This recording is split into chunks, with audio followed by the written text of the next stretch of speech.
Lady civic volunteer Tania কান্তিকে চেনেন? দিনহাটা মদনমোহন পাড়ার মেয়েটি 2018-19-এ সুব্রত কাপে খেলেছে জানেন? কর্ণাটক উইমেন্স লিগে বেঙ্গালুরুর কিকস্টার্ট ফুটবল ক্লাবের হয়ে 2022-23-এ চ্যাম্পিয়ন হয়েছিল জানেন?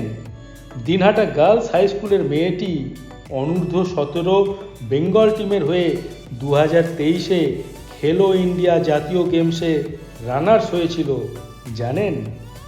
বাংলাদেশে অনুষ্ঠিত সাফ আন্ডার-20 উইমেন্স ফুটবল চ্যাম্পিয়নশিপে রানার্স ও ভিয়েতনামে অনুষ্ঠিত আন্ডার-20 এএফসি কাপে তৃতীয় স্থান অধিকার করে জানেন কি?